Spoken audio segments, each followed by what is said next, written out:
माता की, भारत माता की, बोले गोपाल कृष्ण भगवान की जय जय श्री राम। हमारे लिए सौभाग्य की बात है, आज चुनाव की वेला में अब केवल 48 घंटे बचे हैं। कल सायंकाल हमारे लिए चुनाव के 5 बजे तक का समय शायद आखिरी रहने वाला है।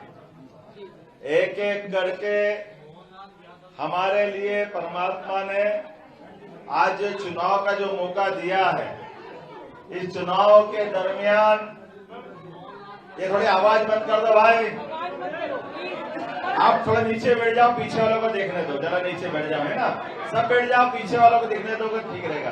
आप भी हट जाओ पीछे से, जरा वो बहनों को भी दिखने दो, इधर जरा रुचि बनी रहेगी बैठने की, आराम से देखो। मैं आज आपके बीच मध्य प्रदेश से चल करके हमारी इस विधानसभा में भाई पंकज जी के लिए आया हूं। जोरदार अभिनंदन करो पंकज जी के लिए। और जब पंकज जी के लिए मैं कोई बात कहूंगा तो पंकज जी तो निमित्त है, हमारे लिए भारतीय जनता पार्टी यशस्वी प्रधानमंत्री के नेतृत्व में अगर तीसरी बार सरकार बना रही है, और मुझे इस बात की और प्रसन्नता है, ये पंकज जी के कारण ही आज भारतीय जनता पार्टी, पंकज मतलब कमल का फूल, तो कमल का फूल का जो मजा है ये हमारे को भूलना नहीं है। ये पार्टी का आधार है, और पार्टी का आधार है, मुझे बताया गया है यहाँ त्यागी भी है और यादव भी है, बाकी समाज भी है। हमारे लिए सभी समाज के साथ माननीय मोदी जी ने जो नारा दिया है, सबका साथ और सबका विश्वास, सबका विश्वास सबका प्रयास।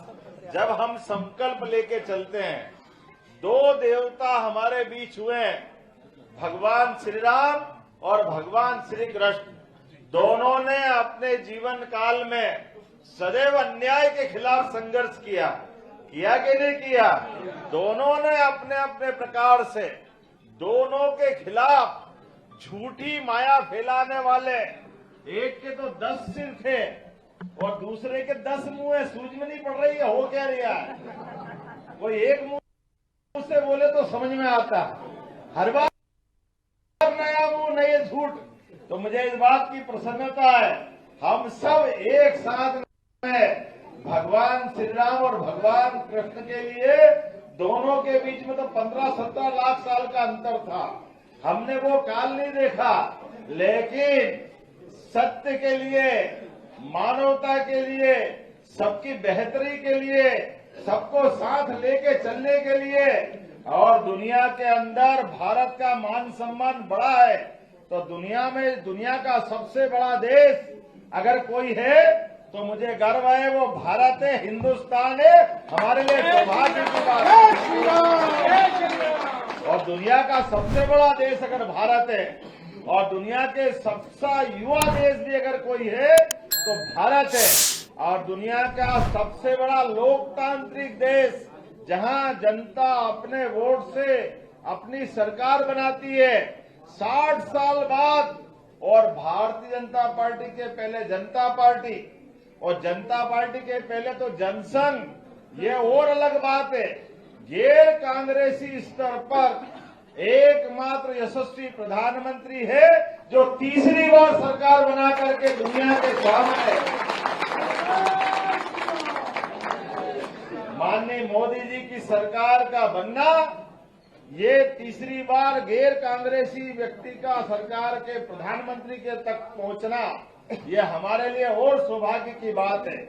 लेकिन एक और बात याद रखना, ये मोदी जी की सरकार, भारतीय जनता पार्टी वाली की सरकार, ये सरकार असली में, जैसे मैंने कहा, सबका साथ, अर्थात ये सबको साथ लेके चलने वाली सरकार है। मैं जहां से आता हूं, मेरे परिवार में कभी कोई मंत्री नहीं बना, कोई मुख्यमंत्री नहीं बना, सांसद नहीं बनाया, कोई विधायक नहीं बना, लेकिन केवल कमल का फूल पकड़ा और भारतीय जनता पार्टी ने मुख्यमंत्री बना करके हमको गौरवान्वित किया।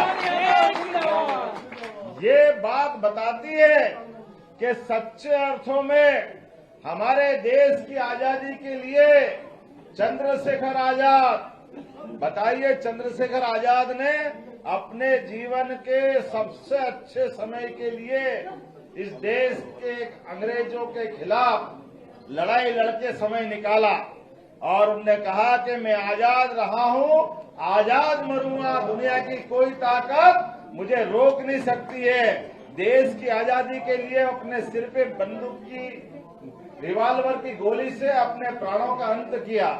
इसी दिल्ली के अंदर पार्लियामेंट में भगत सिंह ने अपना बलिदान दिया कि इस देश में जनतंत्र की सरकार होना चाहिए, लोकतंत्र की स्थापना होना चाहिए और आक्रांता और ये जो राजसी सत्ता वाले लोग हैं इनको निकाल बाहर करना चाहिए। मुझे इस बात की प्रसन्नता है। अब आप बताओ, चंद्रशेखर आजाद, भगत सिंह, नेताजी सुभाष चंद्र बोस, ये सभी लोगों ने लोकतंत्र की स्थापना करने के लिए अपने प्राणों का बलिदान देते हुए अपने आप को एक तरह से भारत माता के चरणों में अपने सशरीर चढ़ा दिया। लेकिन दुर्भाग्य से याद रखना, अंग्रेज गए और कांग्रेस आ गई, और कांग्रेस आ गई और राजनीति के चाल चक्कर घुमा करके प्रधानमंत्री का और देश के नेतागिरी का एक दरवाजे में, एक घर में सारी ताकत घुसेड़ दी। एक ताकत घुसेड़ने का दुष्परिणाम क्या आया? दिल्ली में 4-4 बार उनके घर में से ही प्रधानमंत्री बनते, आम जनता बनती नहीं है। आप बताओ, ये सारे क्रांतिकारियों ने क्यों बलिदान दिया अपने आप का कि जनता का व्यक्ति जनता के वोट से जनता के ऊपर शासन का सर्वोच्च पद धारण करे, लेकिन दुर्भाग्य से उनको बैठने का मौका नहीं दिया। ये कांग्रेस का चरित्र है। और एक तरफ ये कांग्रेस का भी और बाप आप वाला आ गया, और बड़े वाला आ गया। कांग्रेस और बीजेपी के बीच में से झूठा स्वप्न दिखाया, जैसे सीता माता का हरण। याद रखना, माँ सीता वन के अंदर भगवान राम के साथ वनवास में समय बिता रही थी। रावण ने सारी माया रची और माया रच के उसने षड्यंत्र किया कि मुझे सीता माता का हरण करना है। उसकी निगाह में दोष था, उसका दृष्टि दोष था, तो उनने दृष्टि दोष के आधार पर माया से सोने का मृग बनाया, सोने का, और सीता माता भोली भाली उनको उस जाल में फंसाया। भिक्षा मांगने के बहाने बहुरूपिया आ गया और बहुरूपिया आकर के सीता माता को सोने के मृग के माध्यम से हमने सबने देखा कि दुर्भाग्य से सीता माता को सोने के मृग के आधार पर लक्ष्मण जी को कहीं और भिजवा दिया, राम जी को कहीं और भिजवा दिया, और भिक्षा मांगते हुए माया रची। ये वर्तमान का रावण है केजरीवाल, ये भी जनता की ऐसी ही इतनी सत्ता की आड़ में ये झूठा प्रपंच बनाया, दिल्ली को कहां से कहां गिरा दिया। इसको कोई लेना देना नहीं था, कोई सोने का मृग नहीं होता है, ना कोई और कोई कारण होता है। इसको केवल कुर्सी चाहिए थी, तो क्या क्या नहीं झूठ बोला, जैसे वो सोने का मृग दुनिया में कभी हुआ है क्या? ऐसा ये झूठ बोलने वाला, मैं अपने 2 कमरे में रहूंगा, फ्लैट में रहूंगा, मैं कोई पार्टी नहीं बनाऊंगा। अरे बेचारे अन्ना हजारे जी आज भी धोबे धोबे आंसू रो रहे हैं अपने वहां पे कि कहां केजरीवाल से पाला पड़ा, सत्यानाश कर दिया है पूरे दिल्ली का।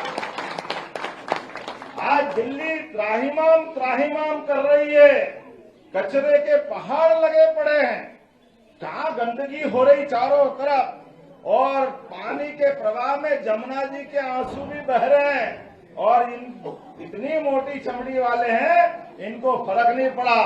मुझे इस बात की प्रसन्नता, दिल्ली की जनता ने अब तय कर लिया है अब पंकज खिलने वाला है हमारे अपने बीच में। बदलते दौर में जब अयोध्या में भगवान राम मुस्कुरा रहे हैं तो जमुना जी का कृष्ण कन्हैया वो क्यों चुपचाप रहेगा? धूमधाम से माँ भी आनंद बरसेगा। आलकी की पालकी, आने वाला समय हमको कन्हैया लाल की जय करने के लिए बुला रहा है, लेकिन हम सबको दिल्ली को दुनिया की सबसे अच्छी राजधानी बनाना है, डबल इंजन की सरकार चलाना है। कल मोदी जी ने बजट के माध्यम से कितने प्रकार का भला किया है, कौन सा वर्ग छोड़ा है?